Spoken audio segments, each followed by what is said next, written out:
우리가 레위기 말씀을 공부하고 있는데 지난주에 일절 말씀 히브리서 9장 28절을 같이 읽고 오늘 본문 4장으로 넘어가겠습니다.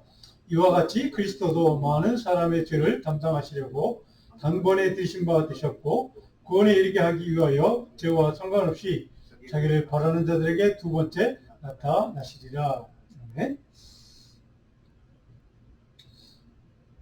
자, 우리가 레위기의 말씀 이제 계속 이제 공부하고 있는 세 번째 말씀을 같이 나눌 텐데요.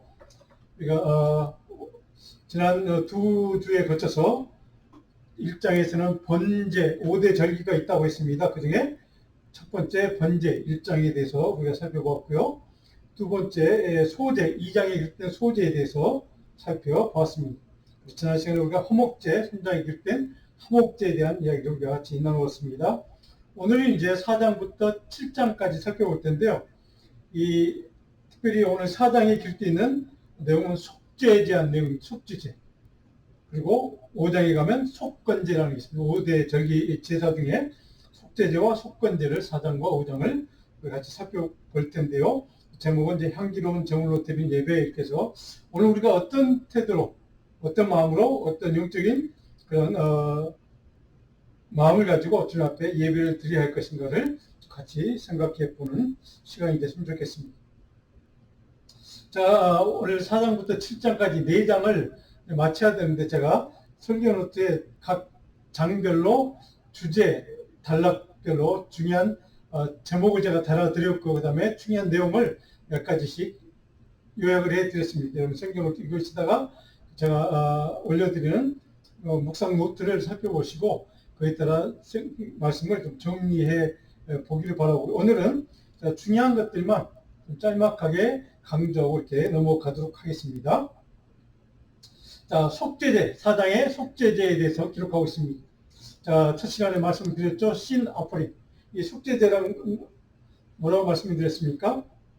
우리가 범했던 죄에 대한 용서를 하나님 앞에 구하는 제사, 예배라는 것을 제가 말씀을 드렸습니다. 그래서 오늘 4장 제가 우리 1절로 3절까지만 같이 한번 읽어볼까요? 4장 1절로 3절. 여호와께서 모세에게 말씀하여 이르시되 이스라엘 자손에게 말하여 이르라 누구든지 여호와의 계명 중 하나라도 그릇 범하였으되 만일 기름 부음을 받은 제사장이 범죄하여 백성의 허물이 되었으면 그가 범한 죄로 말미암아 흠없는 수송아지로 속죄물을 삼아 여호와께 드릴지니라. 자, 속죄제는 하나님 앞에 죄를 용서받는 그것을 위해서 드린 제사다.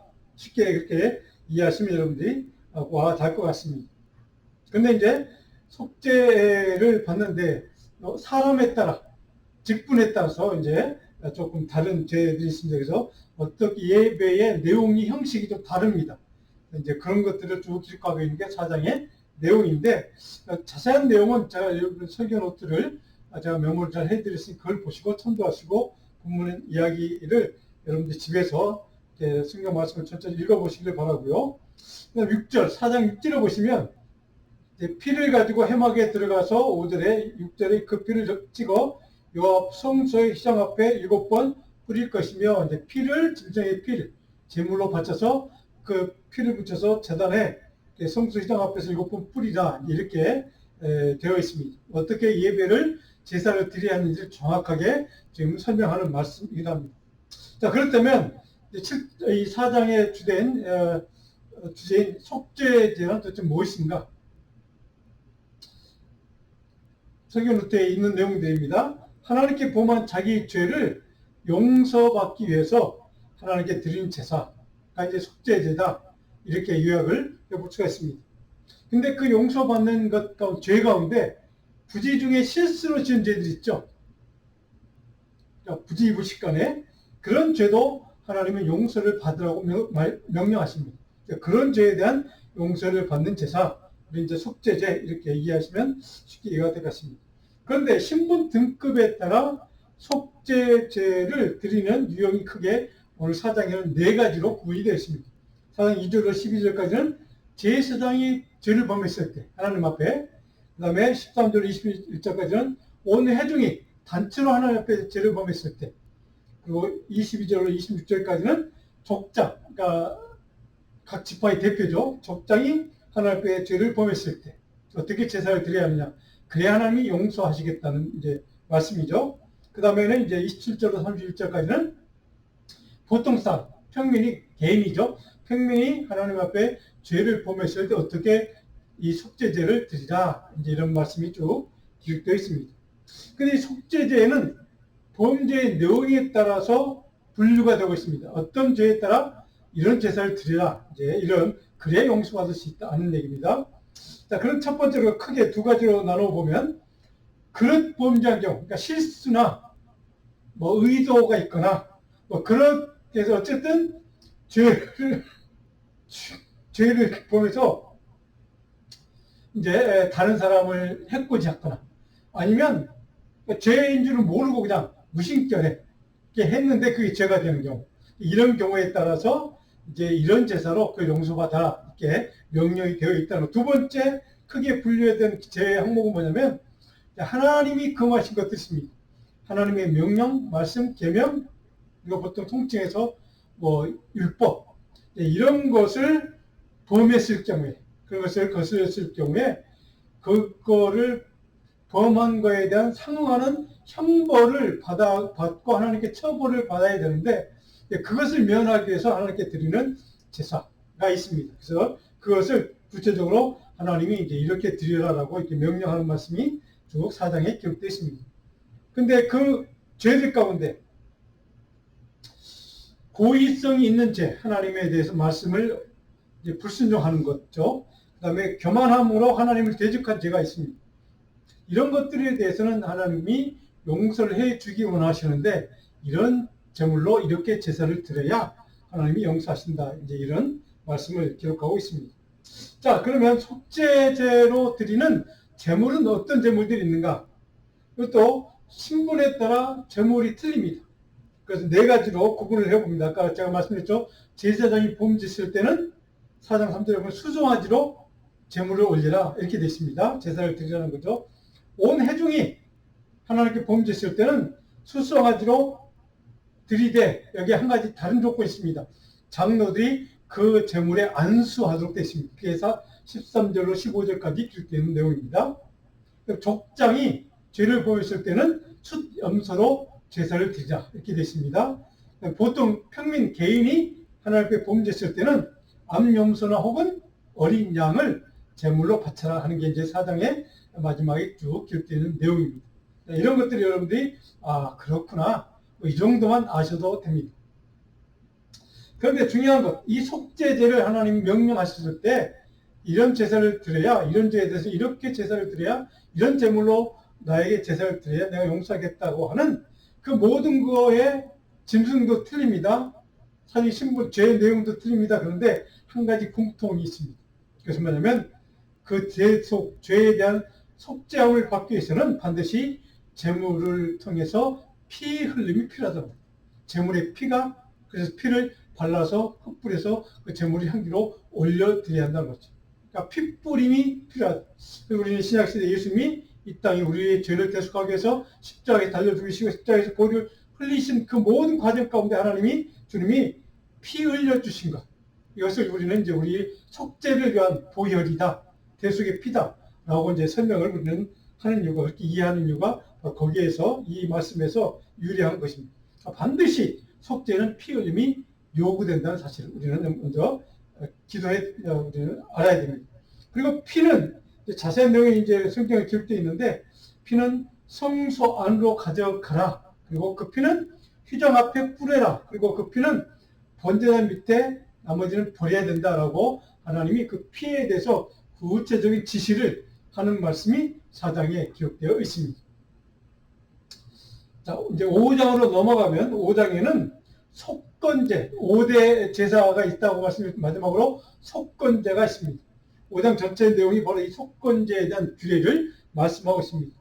5장 1절 한번 읽어보면 이렇게 되어 있습니다. 만일 누구든지 저주하는 소리를 듣고서도 증인이 되어 그가 본 것이나 알고 있는 것을 알리지 않으면 그는 자기의 죄를 제할 것이다. 다른 말로 하면 이건 요즘 말로 하면 요즘 법률용어로 이증죄입니다. 저주하는 소리를 듣고 이제 재판이 벌어졌습니다. 근데 나는 못 들었어요. 몰라요. 이렇게 위증죄를 범하는 사람들에게 바로 자기의 죄를 져야 한다. 왜냐하면 그 위증죄를 통해서 한 사람, 이웃 사람에게 해를 끼치도록 만드는 사람이 되기 때문에 그것도 죄라고 보는 겁니다. 그래서 이웃 사람과의 관계를 깨뜨리는, 그래서 그걸 하나님은 죄라고 규정했고 그것은 제사를 통해 용서받아야 된다라고 이렇게 말씀하는 것. 바로 이웃 사람들과, 물론 이따 또 나오지만 하나님께 대해서 범죄한 것을 이렇게 제물로 갚는 것, 이것이 이제 이 속건제 이제 규정의 내용이 쭉 기록됐습니다. 그런데 이 속건제의 내용은 2절을 보시면 부정한 것들을 만졌을 때, 부정한 사체, 시체죠. 그리고 뭐 여러 가지 알고든 뭐 알았든 몰랐든 상관없이 부지 중이라도 죽은 시체를 만졌을 경우는 부정한 사람이다. 이렇게 됩니다. 그래서 그거는 하나님께 용서받고 깨끗해져야 된다. 이런 말씀이 있습니다. 자, 3절에도 보니까 5장 3절에 부지 중에 어떤 사람의 부정에 닿는데, 부정한 어떤 사람의 몸에 부정한 것을 닿았는데 그것이 위에 깨닫고 보니까 그게 내가 부정한 걸 닿았구나 라고 늦게 깨달아서도 그건 허물이 있는 죄라는 겁니다. 그래서 그것은 용서받아야 된다. 그래서 제사가 필요하다. 근데 5장 4절에 보면 또 이런 규정이 있습니다. 입술로 맹세했을 경우에 함부로 맹세한 것도 죄가 됩니다. 그래서 그 맹세를 지키지 않았을 때겠죠. 맹세를 지키면 뭐 그렇지 않겠지만, 성경에 정확하게 그런 단어는 없지만 맹세를 했는데 그것을 지키지 못했을 때 내가 참 헛된 맹세를 했구나. 그것을 나중에 깨닫게 되더라도 그것도 허물이다. 그것도 죄라는 겁니다. 그래서 그것도 용서함을 받아야 된답니다. 5장 15절 가면 또 이런 규정이 있습니다. 여호와의 성물, 기물이죠. 성물에 내가 범죄를 했어요. 성물을, 거룩한 성물을 이렇게 내가 함부로 대했거나 뭐 잘못 닦거나 뭐 이런 경우에 하나님께 속건제를 드려서 죄 용서를 받아야 된다. 이런 규정을 우리는 그런 제사, 그럴 때 드린 제사를 속건제 이렇게 표현합니다. 근데 그래서 16절에 보면 성물에 대한 잘못을 보상하되 이렇게 됩니다. 여기 보상이라는 단어가 중요합니다. 그러니까 속건제는 우리가 이웃 사람에게 손해를 끼쳤을 때, 위증을 했거나 뭐 물건을 강탈을 했거나 빼앗거나 거짓말로 남을 속였거나 이런 것들에 대해서 죄 용서를 받아야 되는데, 재물에 더해서 자기가 손해 끼친 거에 5분의 1을 더해서 보상을, 이 배상을 해줘야 되는 겁니다. 그래서 바로 이 속건제는 독특한 점이 바로 여기 있습니다. 보상을 해줘야 되는 거구나. 물질적인 보상입니다. 그걸 해줘야 하나님이 용서하시는 거구나. 이렇게 이제 규정을 하고 있다는 것이죠. 자, 근데 17절에 보시면 속건제를 드리는 조건과 또 한 가지 이런 규정이 있습니다. 여호와의 계명 중 하나를 부지 중에 범하여도 허물이다. 내가 몰랐습니다. 의식하지 못했던 때에 하나님의 말씀, 계명, 명령 가운데 하나라도 범했을 때 그것도 허물이고, 그것도 하나님이 용서를 받기 위해서, 하나님의 용서를 받기 위해서 속건제를 드려야 된다는 것이죠. 바로 이것이 속건제의 구체적인 내용입니다. 그래서 5장 19절에 보면 이렇게 5장을 마무리하고 있습니다. 이런 속건제니 그가 여호와 앞에 참으로 잘못을 저질렀습니다. 하나님 앞에 잘못한 것을 용서받는 위해서 드린 제사가 속건제다. 그리고 이웃에 대해서 손해를 끼쳤을 경우에도 속건제를 드려야 한다. 그래야 하나님이 용서를 받는다. 왜냐하면 그 이웃과의 관계를 내가 깨뜨렸기 때문에 하나님 그것을 죄로 본 겁니다. 그래서 그 대신 재물의 5분의 1을 더해서 보상을 해야만 한다. 라고 하는 것을 정확하게 말씀하고 있습니다. 자, 그러면 이 5장 속건제를 좀 정리해 봅니다. 속건제는 크게 두 가지입니다. 하나님 앞에 여호와의 성물, 금지 명령, 율법을 범했을 경우에 드리는 제사. 그리고 이웃 사람, 이웃의 소유물, 바로 그거에 대해서 내가 잘못해서 실수했던, 뭐 부지불식간이든 상관없이 내가 위증을 했던, 거짓말했던, 뭐 강탈을 했던, 그것을 용서받기 위해서 드리는 제사가 속건제인데, 여기에 한 가지 조건이 더 있었죠. 5분의 1을 더 갚아 보상을 해줘야 된다라는 것을 우리가 정확히 속건제는 그것이 큰 특징이구나 하는 것을 좀 기억해 주시면 좋겠습니다. 그래서 이 속건제는 속죄제사 아니면 범죄제사 이렇게 표현을 하기도 합니다. 자, 그러면 이 속건제를 드리는 제물의 종류는 무엇이 있을까? 자, 이 속건제를 드리는 여러 가지 조건들 가운데 우리가 지금 했던 것을 이제 요약을 하면서 성경에 자세히 기록이 되어 있는 내용을 자 그냥 몇 가지 요약을 했습니다. 사람에게 죄를 범했을 때 이런 경우가 있습니다. 증인 요청에 불응했습니다. 내가 그 증인이 서지 않음으로 해서 한 사람에게 어떤 손해를 끼쳤을 경우, 그다음 부정한 물건을 만졌을 경우, 그러니까 제사를 드리는 그런 관계에 있어서 사람에 관련된 부정한 것을 만졌을 때, 아까 사체를 만졌거나 한센병 걸린 사람을 내가 손을 만졌거나, 아니면 출산한 임산부를 내가 만졌거나, 혈루증 된 그 여인을 내가 손을 만졌을 때, 바로 그런 것을 유대인들은 이제 부정한 것으로 보고 그때 제사를 통해서 용서함을 받아야 된다 이렇게 규정이 되어 있습니다. 무신께는 내가 맹세를 했는데 그걸 지키지 못했을 때, 그것도 하나님은 그것은 거짓말이 되는 거죠. 그래서 그것 때문에 내가 누군가에게 손해를 끼쳤고 그것 때문에 그 이웃사람과의 관계가 깨어졌을 때 그것을 죄라고 봅니다. 그래서 그것도 속건제를 통해서 용서함을 받아라 이렇게 말씀하는 겁니다. 두 번째 속건제는 또 그 제목에는 하나님께 범한 죄가 있었죠. 아까 그것과 성물을 만졌을 경우, 하나님의 금하신 명령, 율법을 범했을 경우, 아까 제가 말씀드린 내용입니다. 자, 그러면 이 속건제를 드릴 때 어떤 제물을 쓰느냐? 이거는 제가 아마 첫째 시간에 말씀드렸던 거, 번제할 때 말씀을 드렸던 것 같은데, 경제적인 형편에 따라서 제물을 선택할 수 있습니다. 일반적인 건 보통은 암컷, 어린 양이나 염소, 뭐 이런 거를 드리는 사람들이 이제 대부분이었고요. 그 다음에 우리가 예루살렘 성전에 예수님이 이제 그 제사, 그 절기가 돼서 갔을 때 그 성전에서 이제 장사치들이 예수님 그 귀엽지 않습니까? 성전에 장사하는 것 때문에 그때 그 돈을 받고 그 사람들이 준비해준 물건이 바로 제물이었습니다. 주로 비둘기나 염소나 양. 왜냐하면 그 먼 데서 예수님 성전에 찾아오는 그 길이 멀거든요. 험하거든요. 그 제물을 끌고 오다가 빼앗기기도 하고 중간에. 그래서 성전에 딱 도착했는데 제물이 없을 경우 그런 사람들을 위해서 돈을 받고 제물을 준비해주는 이런 것들이 있는데 바로 그럴 때 보통 신약성경에 보면 어린 양, 염소가 등장합니다. 그리고 가난한 사람들은 비둘기로 제물을 드렸다고 해서 비둘기도 등장을 합니다. 그것도 안 되는 사람, 극빈자가 있습니다. 소재에 나왔었죠. 곡물을 드리는 사람들이 있습니다. 자, 그러면 우리가 속건제를 드리는 이 제사의 큰 특징, 우리가 꼭 이것만 좀 기억을 했으면 좋겠습니다. 경제적인 사정에 따라 제물을 선택할 수 있다는 것. 그 다음에 두 번째, 하나님께 대한 범죄를 포함을 해서 사람에게 범죄하거나 불이익을 주었을 때, 그 때문에 이웃과의 관계가 틀어졌을 때, 타인의 권리를 침해했고 손해를 끼쳤을 때 이것도 배상을 해줘야 되는 제사를 규정한 게 바로 속건제라는 것입니다. 제물을 드리는 동시에 배상 5분의 1을 배상해야 될 조건, 이것이 이제 속건제의 특징이라는 겁니다. 그러면 우리가 4장 5장 속죄제와 속건제를 살펴보았는데요. 속죄제와 속건제의 차이가 뭘까? 근본적으로 속죄제는 주로 하나님에 대한 범죄에 대한 속죄를 위해서 죄 용서를 받기 위해서 드리는 제사. 근데 거기에는 중요한 것은 죄의 범위나 제한이 없습니다. 하나님 명은 무조건 한 가지라도 그것을 범했거나 허물이 있거나 할 때는 무조건 속죄제를 드려서 용서함을 받아야 된다는 것이죠. 그럼 속건제는 어떤 특징이 있는가?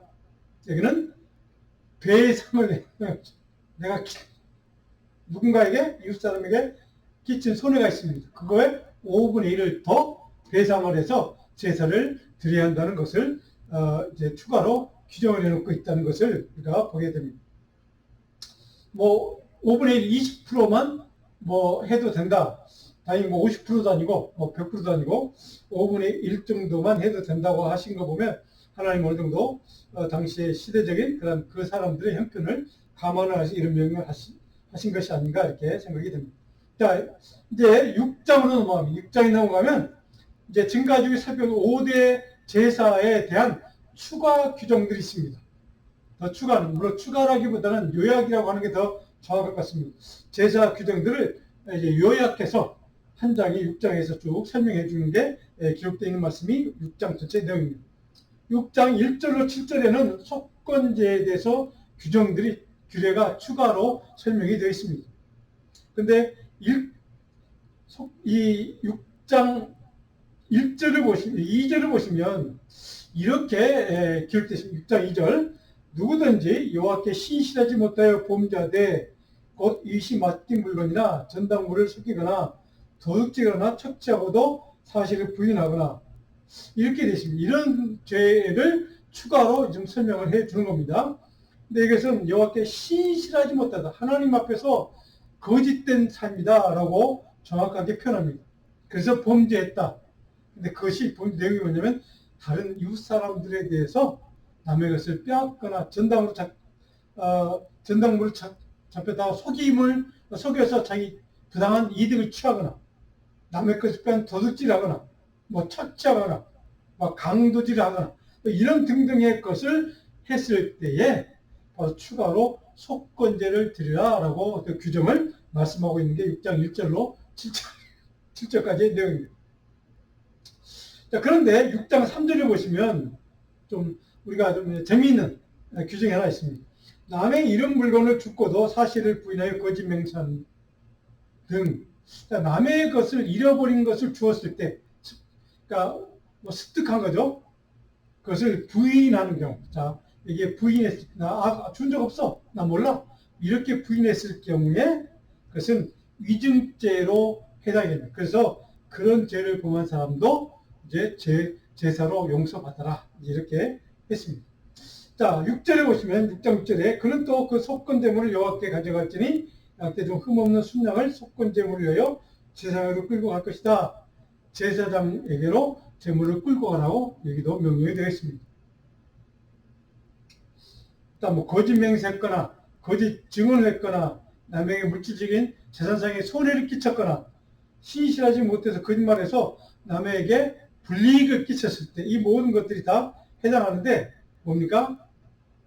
이웃 사람과의 관계를 깨뜨리는 죄죠. 그래서 이것을 하나님이 신앙 공동체 삶을 위해서 삶의 윤리, 삶의 어떤 제도적인 안전장치로 이런 규례들을 하나님이 명령해 주셔서 이런 걸 지키고 살아라 이렇게 말씀하고 있는 것을 보게 됩니다. 물론 이웃에게 손해를 끼친 경우는 5분의 1, 손해 금액의 5분의 1을 배상해 줘라 라고 하는 것을 추가로 규정했던 것을 우리가 보게 됩니다. 자, 그렇다면 이 속건제를 추가로 주신 목적이 뭘까? 이웃 사람이거나 하나님께 신실함이 없는 것 때문에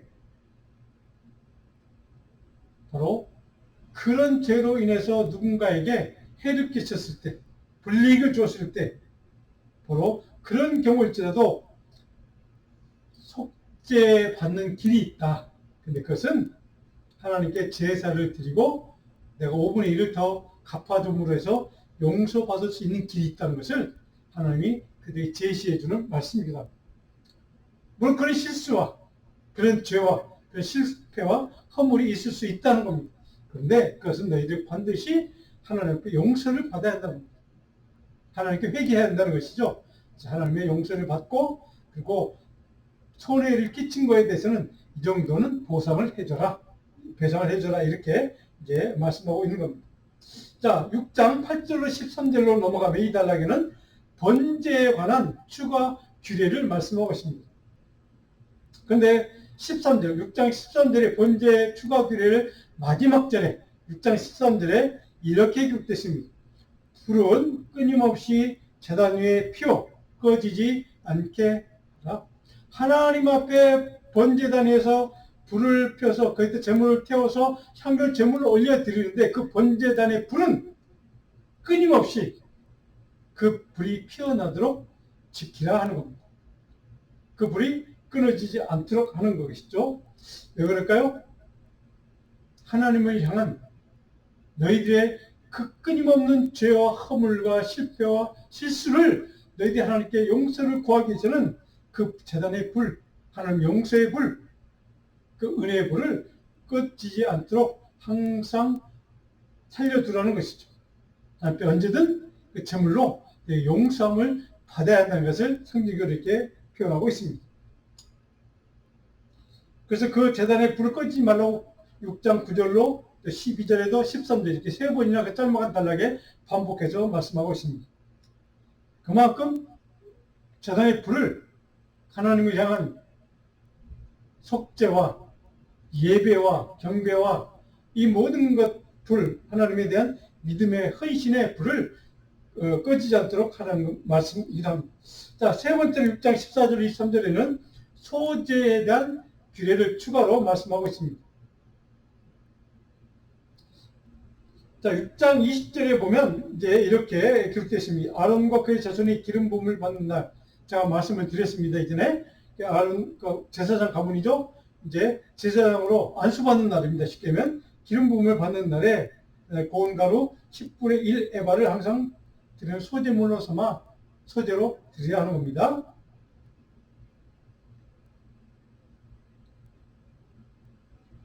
자, 그 다음에 6장 24절로 30절에 보면 여기는 속죄에 대한 추가 규례를 기록하고 있습니다.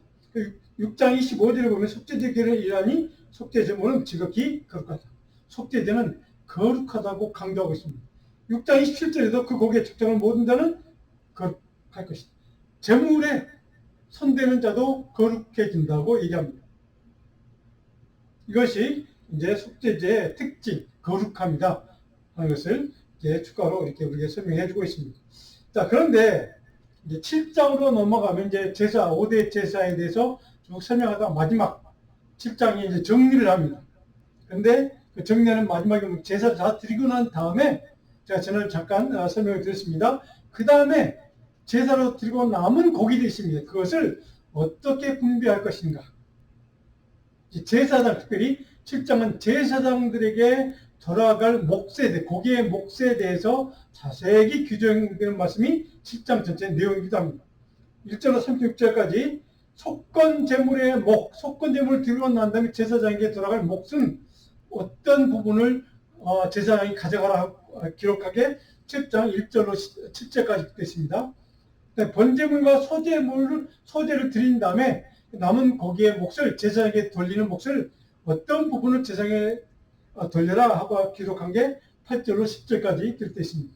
그 다음에 화목제물을 드리고 난 다음에 화목제물의 남은 부분을 제사장에게 이런 부분은 제사장 몫을 돌려라 하는 게 11절로 36절까지 쭉 기록되고 있습니다. 자, 마지막으로 이스라엘 이제 7장 마지막 37절, 38절 두 구절에 5대 제사의 마지막 부분, 이 두 구절의 이 제사를 이렇게 결론 맺고 있습니다. 우리 37절과 38절 7장입니다. 혹시 여러분들이 좀 펴시고 제가 나눠드린 설교 때 묵상 노트 있습니다. 자, 우리 스크린을 보시고 결론 쭉 한번 읽어볼까요? 하나님의 제사 규례를 제사 규례를 하나님이 직접 지시했다는 겁니다. 자, 그 다음에 제사의 형식과 태도와 제물이 중요하다는 것을 강조했다는 겁니다. 제사를 드리는 사람의 형식도, 태도도, 제물 자체도 중요하다는 것을 강조하고 있다는 겁니다. 그 다음에 하나님께 드리는 모든 예배, 제사는 절대적인 가치가 있으니 누구에게 하나님의 사람이고, 그렇죠? 예배를 드리는 사람에게는 모든 예배 자체가 다 가치가 있다는 것을 이 5대 제사에 대한 설명을 통해 우리에게 가르쳐주는 말씀이기도 합니다. 자, 그리고 이 제사의 결론 부분에 가면 이 제사 전체는 피조물의 인간과 창조해 주신 하나님 사이에 맺어지는 영원한 규례라는 것을 강조하고 있습니다. 영원히 우리가 하나님께 드려야 될 제사라는 것을, 예배라는 것을 강조하고 있다는 사실입니다. 자, 그렇다면 이 5대 제사, 여기 1장부터 7장까지를 마무리하면서 이제 제가 설교할 때 조금 길지만 여러분들에게 제가 자세하게 적어놓은 것이 있습니다. 이 5대 제사와 이것을 자세하게 하나님이 명령하신 이유, 설명하신 이유가 대체 뭘까? 우리가 여기에서 배울 수 있는 교훈이 뭘까 하는 것을 제가 좀 길게 스크린 3개를 통해 제가 적어놨는데 한번 여러분들이 그냥 천천히 한번 읽어보면 좋겠습니다. 설교노트 때도 있습니다. 한번 읽어볼까요? 하나님의 관점에서 하나님께 범죄하고 사람에게 범한 죄 모두 다 하나님께는 범한 죄로 인정하신다는 뜻입니다. 관계성을 파괴했기 때문입니다. 하나님과 피조물 인간 사이에, 우리 인간 사이에 또 다른 이웃 사이에 관계를 파괴했기 때문에. 자, 그 다음에 하나님과의 관계 회복을 제시해주는 제사가 바로 5대 제사입니다. 하나님과 어떻게 관계 회복할 것인가. 이것을 구체적으로 가르쳐주는 방법을 설명해주는 게 바로 5대 제사입니다. 그 다음에 이웃과의 관계 회복을 위한 배상과 이 관계를 어떻게 회복할 것인가 하는 것을 이제 방법을 우리에게 가르쳐준 말씀이 이 제사 이 규정 가운데, 규례 가운데 쭉 설명이 되어 있습니다. 그 다음에 하나님 나라 신앙 공동체에서는 경제적인 차이를 인정하되 그러나 공평과 형평의 원칙을 지키라는 이건 뭐냐면 차별은 금지하는 뜻이 제가 지난주에 말씀을 드렸습니다. 차별은 금하라는 말씀입니다. 그 다음에 모든 사람은 속죄의 자리에 나오되 반드시 희생 제물, 대속의 제물, 피 뿌림을 요구한다는 사실을 우리는 꼭 기억해야 합니다. 감사한 것은 우리는 예수 그리스도 그분이 단번에 희생 제물이 되어서 피를 흘려주셔서 그 피의 은혜 때문에, 공로 때문에 우리는 바로 죄 용서 받은 은혜를 누리게 되었다는 사실. 하나님의 예배는 바로 피 뿌림이 요구된다. 나의 헌신과 나의 희생과 나의 결단이 요구된다는 사실을 반드시 기억해야만 합니다. 그 다음에 제단의 불이 항상 타오르듯 하나님을 향한 헌신은 불변하도록 우리에게 가르쳐주는 말씀입니다. 하나님을 향한 사랑과 헌신은 변함이 없어야 한다는 겁니다. 그 다음에 우리 그리스도인의 삶은 하나님 앞에서 날마다 자신을 끊임없이 쳐서 복종하고 순종하는 영적 재단을 항상 피워야 한다는 사실. 영적 재단을 피우는 예배의 삶을 살아야 한다는 사실을 우리는 꼭 기억해야만 합니다. 끊임없이. 그러니까 재단의 불을 끊지 말고 항상 그 재단의 불을 피우라고 말씀하셨던 이유가 바로 여기 있습니다. 하나님을 향한 우리의 사랑과 우리의 예배, 영적인 예배는, 영적인 우리의 재단은 항상 불 피우고 그 재단 앞에 하나님께 용서를 구하고 예수 그리스도의 공로로 예수 그리스도의 그 피의 은혜로 말미암아 용서함 받는 그러한 은총을 날마다 하나님께 구하라는 뜻이기도 합니다. 사랑하는 성도 여러분, 바로 이 말씀을 꼭 기억했으면 좋겠습니다. 5대 제사를 1대인데 왜 하나님이 왜 이런 명령을 직접 하셨을까? 오늘 저와 여러분이 주시는 교훈. 하나님을 향한 예배는 반드시 그리스도의 보혈의 피의 공로를 의지해서 드리는 것. 우리의 헌신은 끊임없이 변함없이 하나님 앞에 항상 올려드려야 한다는 것. 영적인 재단은 끊임없이 하나님을 향해서 헌신으로 결단으로 끊임없이 불태워야 한다는 사실. 이런 사실이 바로 이 제사를 마무리하면서 배우는 영적인 교훈, 우리 신앙생활에 적용할 수 있는 교훈이 될 수 있기를 바랍니다. 에베소 5장 2절은 우리 여절 말씀인데요. 우리 같이 한번 읽고 마무리하겠습니다. 그리스도께서 너희를 사랑하신 것 같이 너희도 사랑 가운데서 행하라. 그는 우리를 위하여 자신을 버리사 향기로운 제물과 희생제물로 하나님께 드리셨느니라. 향기로운 제물로 드려주신 예수 그리스도 그분의 향기로운 제물 때문에 우리가 용서받았고 영원한 생명을 구원받았다는 사실을 기억하고 그 예수 그리스도의 향기로운 제물 그분 앞에 날마다 감사하고 그분 앞에 믿음을 고백하고 그분의 이름으로 하나님 위해 헌신하겠다는 저와 여러분 우리 성도 되기를 주님으로 다시 한번 축원하고 축복합니다. 기도하겠습니다.